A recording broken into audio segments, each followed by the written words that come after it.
Mulai tahun 2021, Kementerian Pendidikan Malaysia (KPM) telah memperkenalkan format baharu bagi bahagian A kertas 1 iaitu karangan respons terhad.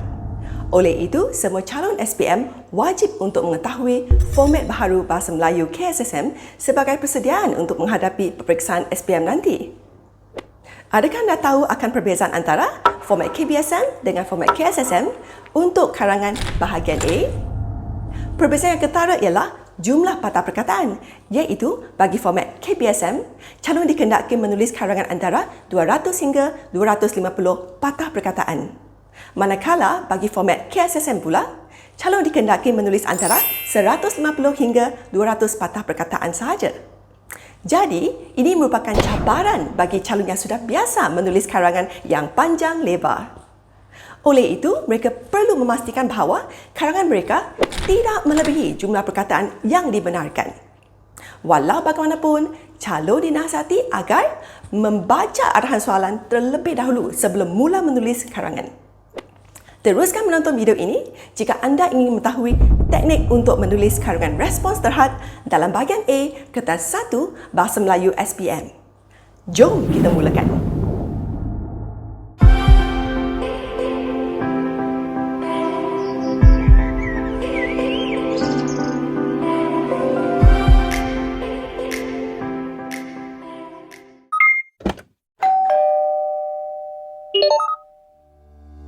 Hai semua, nama saya Cikgu Shirley dan selamat datang ke channel Cikgu.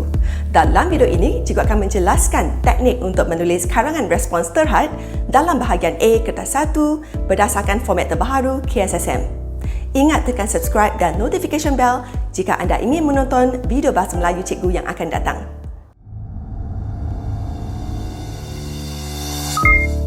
Untuk karangan dalam bahagian A kertas 1, satu soalan akan diberikan dan wajib dijawab.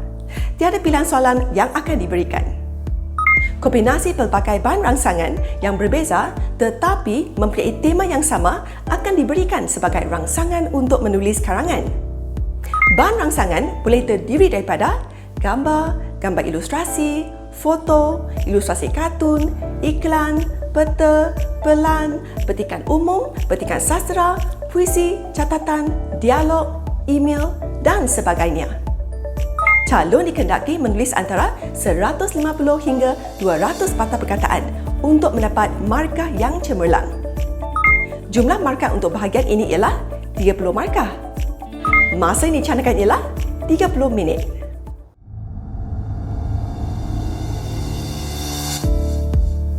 Bagaimanakah kita mengagihkan masa dengan betul untuk karangan bahagian A? Pertama sekali ialah kita perlu memahami dan menganalisis tajuk yang diberikan dan kita ambil masa selama 5 minit. Kemudian kita bina rangka karangan dan kita guna masa 5 minit. Kemudian kita menulis karangan dan kita ambil masa 15 minit. Dan akhir sekali kita perlu menyemak karangan dan kita guna masa selama 5 minit. Dan jumlah masa untuk bahagian ini ialah 30 minit.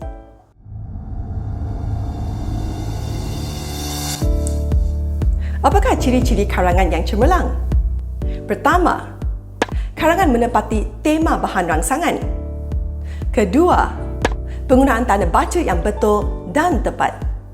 Yang ketiga, tiada kesalahan ejaan dan tata bahasa. Keempat, penggunaan kosakata luas dan tepat. Kelima, penanda wacana yang tepat dan sesuai. Keenam, penggunaan ungkapan menarik seperti peribahasa. Akhir sekali, idea relevan dengan tema bahan rangsangan dan dihuraikan dengan jelas dan matang.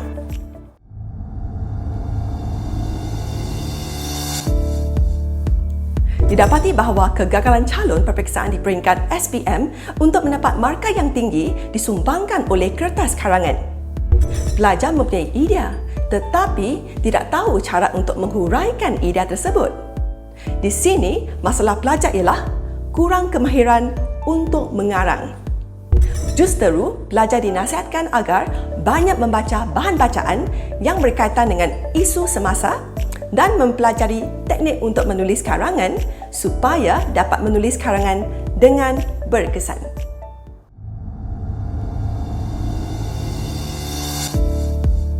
Pada hari peperiksaan, apabila kita menerima kertas soalan, kita perlulah mengetahui kehendak soalan. Baca dengan teliti soalan yang diberikan terlebih dahulu. Kemudian, kita fahami tema soalan dan garisi tugasan soalan. Baca bahan rangsangan yang diberikan berulang-ulang kali untuk memastikan tiada kesilapan yang akan dilakukan. Akhir sekali, pastikan format yang ditulis adalah betul berdasarkan kehendak soalan.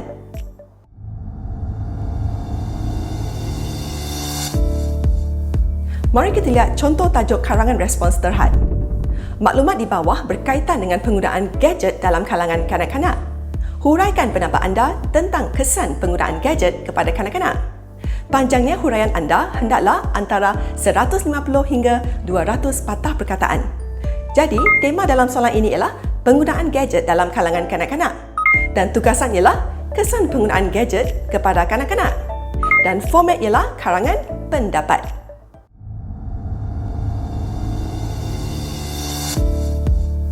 Apakah teknik untuk menulis pendahuluan A+?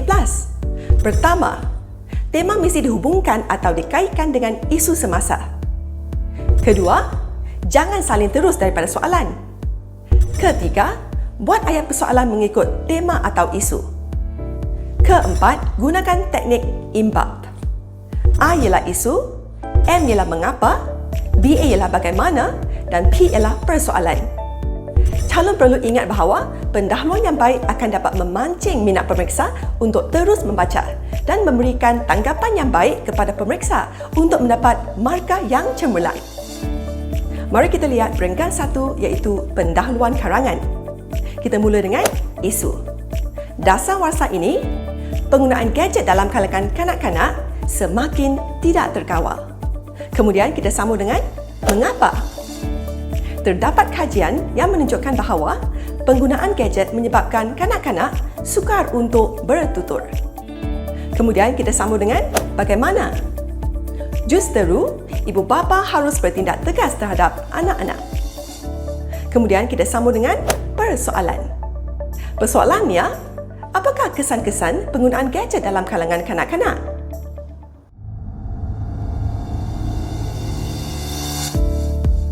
Apakah teknik untuk menulis isi karangan A+? Gunakan teknik imbab. A ialah isu, M ialah mengapa, B ialah bagaimana dan P ialah penegasan. Mari kita lihat peringkat kedua iaitu isi yang pertama. Kita mula dengan isi. Antara kesan penggunaan gadget termasuklah penglihatan kanak-kanak akan menjadi kabur. Kemudian kita sambung dengan mengapa. Penggunaan gadget dalam jangka masa yang lama akan menyebabkan penglihatan menjadi kabur. Kemudian kita sambung dengan bagaimana. Oleh itu, ibu bapa perlu mendidik anak-anak sejak kecil lagi, bahkan melentur buluh biarlah dari rebungnya, supaya tidak memegang gadget mereka secara dekat. Kemudian kita akhiri peringkat dengan penegasan. Tegasnya, ibu bapa haruslah memantau anak-anak ketika mereka bermain gadget. Mari kita lihat peringkat ketiga. Kita mula dengan isi. Seterusnya, penggunaan gadget juga menyebabkan kerosakan saraf mata. Kemudian kita sambung dengan mengapa. Hal ini berlaku apabila cahaya biru daripada skrin berupaya merosakkan saraf mata. Kemudian kita sambung dengan bagaimana. Justeru, ibu bapa wajar bertindak untuk mengatasi permasalahan ini kerana mencegah adalah lebih baik daripada mengubati. Kemudian kita akhiri dengan penegasan. Jelaslah bahawa ibu bapa memainkan peranan yang penting. Mari kita lihat peringkat keempat. Kita mula dengan isi. Selain itu, pertuturan kanak-kanak juga menjadi lambat. Mengapa?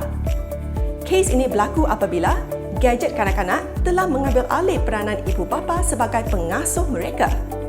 Kemudian kita sambung dengan bagaimana. Justeru, ibu bapa haruslah meluangkan lebih banyak masa bersama anak-anak mereka supaya nasi tidak menjadi bubur. Kemudian kita akhiri dengan penegasan. Jelaslah bahawa situasi ini wajar dipulihkan demi kebaikan kanak-kanak.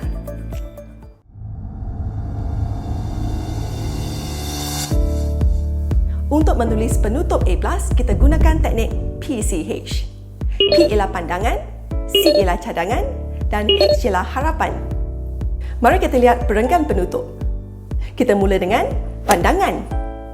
Kesimpulannya, penggunaan gadget dalam kalangan kanak-kanak harus dikawal agar permasalahan ini tidak menjadi semakin rumit. Kemudian kita sambung dengan cadangan. Kajian untuk membendung permasalahan ini wajar disokong oleh semua pihak. Kemudian kita akhiri dengan harapan. Sesungguhnya, ketagihan terhadap gadget dalam kalangan kanak-kanak wajar dibendung dengan segera. Setakat di sini sajalah video untuk kali ini. Cikgu berharap video ini akan dapat membantu para calon SPM untuk mendapat markah yang tinggi dalam peperiksaan BMSPM. Jika anda merasakan video ini bermanfaat, ingat tekan like dan share kepada kawan-kawan yang lain yang juga ingin skor A+ dalam BMSPM. Sehingga kita berjumpa lagi dalam video yang akan datang. Bye!